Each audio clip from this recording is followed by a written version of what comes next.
Começa agora mais um Indaga Biólogo.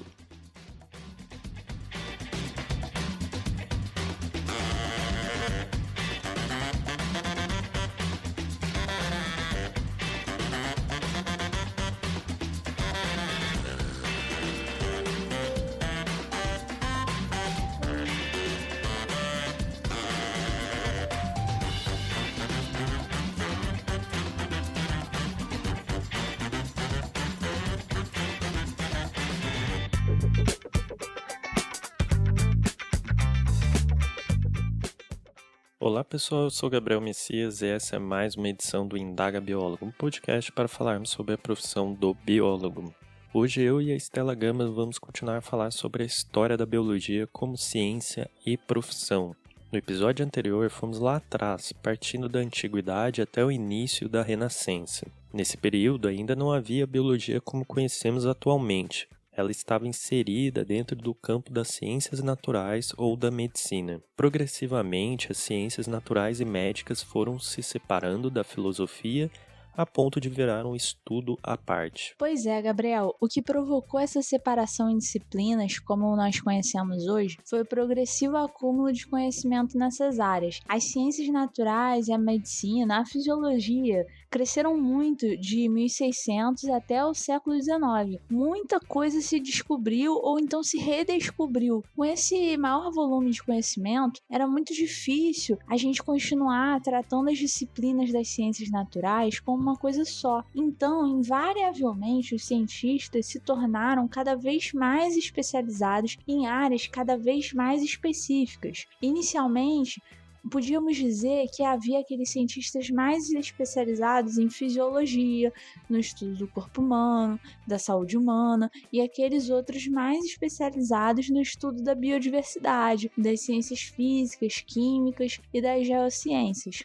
Depois, mesmo esse limite se tornou amplo demais, e então começaram a surgir pessoas mais especializadas, por exemplo, no estudo das geociências, outras que eram mais especializadas em fauna e flora, que inicialmente eram até agrupadas em conjunto. Depois você vai ter pessoas especializadas em fauna, depois em flora. Hoje em dia nós temos pessoas, especializadas em anfíbios, em mamíferos, em euforbiáceas.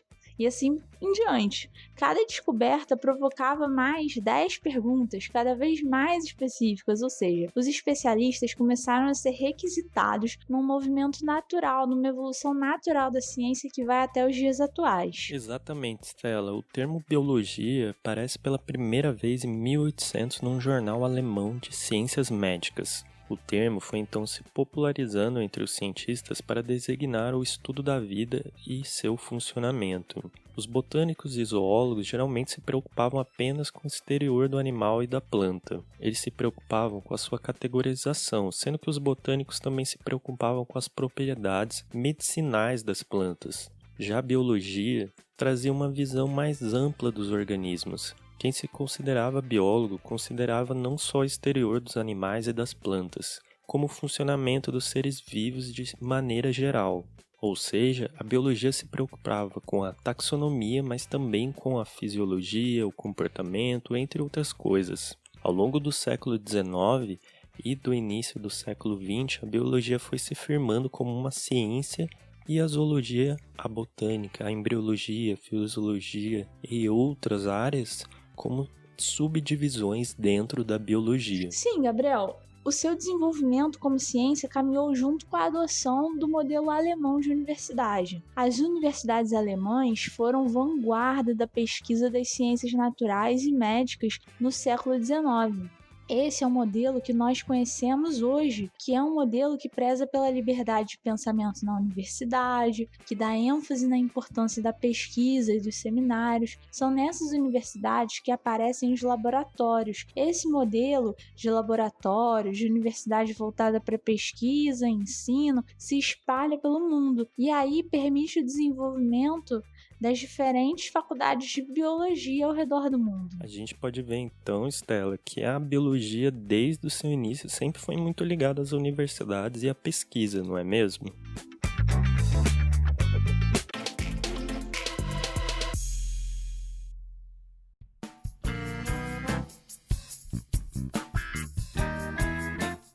Começando a falar da biologia no Brasil, é necessário pontuarmos que antes de existir o curso de ciências biológicas como é atualmente, os profissionais se formavam em História Natural. De uma forma resumida, o curso de História Natural abrangia um aspecto maior que o curso de Ciências Biológicas. Contemplava a visão da natureza de forma mais ampla, possuindo uma sólida formação em temas como botânica, geologia e zoologia. Mas, com o passar dos anos, houve mudanças. Exato, começou a existir uma demanda de profissionais que fossem mais técnicos e com uma visão menos ampla. Somado a isso, também veio a necessidade de profissionais que tivessem melhor formação para atuar no ensino, em nível fundamental e médio, consequentemente com carga pedagógica maior. Dessa forma, começou a surgir os primeiros cursos de ciências biológicas, ainda diferenciados dos atuais. O primeiro deles foi na USP, a Universidade de São Paulo, em 1934, se não me engano, 1934. O curso era inicialmente chamado de Ciências Naturais. Esse curso passou por modificações e começou a ser chamado de Ciências Biológicas somente na década de 60. Mas fazendo um resgate histórico, é possível pontuar as seguintes universidades como pioneiras no curso de Ciências Biológicas por região: a Universidade de São Paulo, a USP, a Universidade Federal Rural do Rio de Janeiro, não confundam com a UFRJ, é a UFRRJ, em 1934 também, a Universidade Federal de Minas Gerais, 1949, na região sudeste. A Universidade Federal do Rio Grande do Sul, em 42, a PUC, a Pontifícia Universidade Católica do Rio Grande do Sul, em 1942 também, a Universidade Federal do Paraná, em 46, isso tudo na região sul. A Universidade Federal de Pernambuco e a Universidade Federal da Bahia, em 46 também, na região nordeste. A Universidade Federal do Pará, em 57, na região norte, e a Universidade Católica de Goiás, em 59, na região centro-oeste. Enquanto ocorriam essas modificações na formação que a Estela citou, começou também a existir avanços relacionados à nossa profissão. Sim, até o fim da década de 1970, no Brasil, a profissão de biólogo não era reconhecida. Pasmem! E nessa época começou a surgir também alguns problemas de sobreposição com outras profissões, para variar, né, Gabriel? O que levou à busca pela regulamentação da profissão, não é? Isso mesmo, Estela. Lá no episódio 16 do Indaga Biólogo, eu comentei que começou a existir alguns problemas para atuar como biólogo. E a partir disso se iniciou uma movimentação para regulamentar a profissão. E nesse contexto surgiu uma pessoa muito importante na nossa história, Paulo Nogueira Neto. Em 1968, junto a outros 30 profissionais, ele criou a Associação Paulista de Biologistas, instituição que lutou muito pela regulamentação da profissão. E foi em 1973 que o primeiro esboço do que seria a lei da regulamentação da nossa profissão chegou a um deputado. Já em 1978, começou realmente a tramitar esse projeto para efetivamente virar lei. Exato, mas para acelerar esse processo, houve em 1979 uma greve nacional com biólogos se mobilizando até a capital nacional para exigir a regulamentação. Nesse processo todo houve pressão de profissionais e estudantes, inclusive apoio da mídia da época, até que em 3 de setembro de 1979 a nossa profissão foi regulamentada. E como frisamos, tudo isso teve muita influência do Paulo Nogueira Neto, que por ser de uma família tradicional paulista, tinha alguns contatos, olha só, é sempre importante ter contatos, hein, gente? Tinha alguns contatos dentro do governo e assim facilitou todo esse processo. Ou seja, se não fosse ele, talvez tivesse atrasado muito esse trâmite e a profissão só tivesse sido legalizada mais para frente. Inclusive, com a regulamentação da profissão, veio a criação da instituição que nos fiscalizava, que nos fiscaliza até hoje, o CFBio, a qual o Paulo Nogueira Neto foi o primeiro presidente. Foi com o surgimento do que chamamos de sistema CFBio-CRBio que começou a existir regulamentações na nossa profissão, garantindo nossos direitos, assim como criando certos padrões de conduta.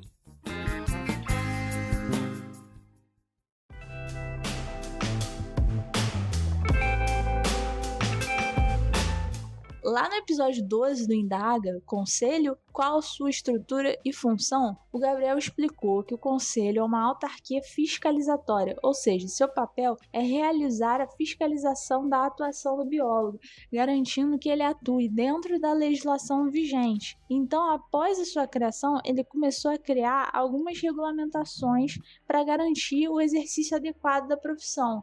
Lembrando, gente, que fiscalizar a atuação do biólogo é diferente de lutar por pautas do interesse do biólogo. Às vezes o conselho faz esse papel, só que esse papel está muito mais ligado ao sindicato. Mas enfim, isso é um parênteses, assunto para outro podcast. Só dando uns pitacos para vocês ficarem curiosos e irem pesquisar por conta própria. Alguns exemplos das primeiras resoluções criadas pelo Conselho Federal de Biologia são Resolução CFBio número 3, de 2 de setembro de 1997, que institui o juramento oficial do biólogo e dá outras providências. Resolução CFBio número 2, de 5 de março de 2002, que aprova o Código de Ética do Profissional Biólogo. Resolução CFBio número 8, de 2 de dezembro de 1996, que dispõe sobre a criação e instalação dos Conselhos Regionais de Biologia e dá outras providências. E ao longo dessas décadas, muita coisa mudou no sistema CFBio, CRBio e sobre a regulamentação da profissão. Teve conselho que foi fragmentado em mais de um, teve avanço quanto à criação de delegacias regionais, mas principalmente nessa última década saíram muitas novas resoluções regulamentando áreas de nossa atuação. Finalmente! Como, por exemplo, circulação extracorpórea, controle de vetores e pragas, sinantrópicas, gestão ambiental, licenciamento ambiental e paisagismo. Lembrando que boa parte dessas novas regulamentações foi bem recente, tá, pessoal? Tipo assim, 2016, 2014 para cá. Além dos conselhos, também nessas últimas décadas, surgiu outras instituições muito importantes, como associações e sindicatos. Inclusive, algumas delas até já deixaram de existir.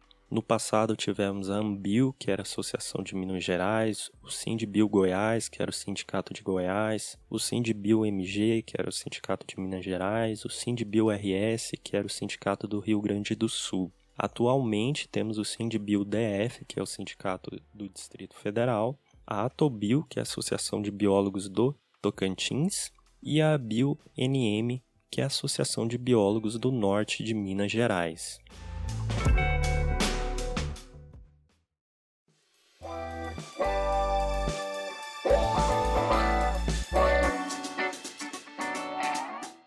A profissão de biólogo cresceu muito em número de profissionais nos últimos anos. Centenas de universidades vêm oferecendo curso em diferentes formatos, como presencial, semipresencial e à distância. Dados do sistema CFBio-CRBio apontam que no Brasil somos quase 115 mil biólogos entre aqueles com registro ativo e baixado. Apesar disso, o cenário do biólogo não cresceu tão bem. A principal reclamação se dá quanto à formação engessada do profissional, que faz perder vagas para outras profissões. Falta ainda mais disciplinas que contemplem o mundo fora da universidade, como por exemplo o empreendedorismo. Muitos profissionais ganham para se introduzir no mercado graças a isso. Gente, é assim gritante a diferença da nossa faculdade para muitas outras. O curso de biologia, ele ainda é muito acadêmico e ele precisa se renovar, porque o mundo está ficando cada vez mais dinâmico, né? As relações de trabalho estão se modificando muito. Então, se o curso de biologia também não se modificar, ele vai ficar muito para trás, até porque eu acho que aquela época de vários concursos públicos, de você ter uma carreira acadêmica estável, isso já passou, gente. Então, precisamos mudar urgentemente. Mas apesar dos pesares, estamos ocupando espaços, né? Vide o caso do Tedros Adhanom, diretor da Organização Mundial da Saúde, a OMS. Além disso, ao longo da história e atualmente existem biólogos referências, como Berta Lutz, que foi pesquisadora do Museu Nacional e referência na luta do feminismo, Cláudio Pádua, que é referência no estudo de mico-leão preto, Fernanda Abra, que é referência no estudo de ecologia de estradas, Francisco Salzano, que foi referência na genética, Gabriela Rezende, que é referência no estudo de mico-leão preto, Graziela Barroso, que foi referência na botânica, Maiana Zatz, que é referência na biologia molecular e genética, Neiva Guedes, que é responsável pelo Instituto Arara Azul, Simone Evaristo, que é referência na citologia.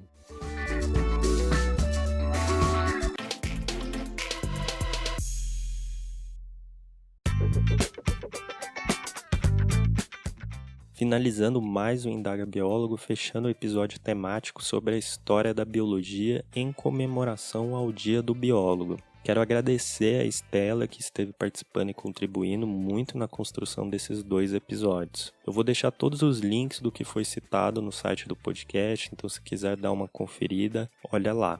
Se você gostou, peço que compartilhe, nos siga nas redes sociais e caso tenha uma dúvida, mande um e-mail para indagabiologo@gmail.com. Um abraço e até mais.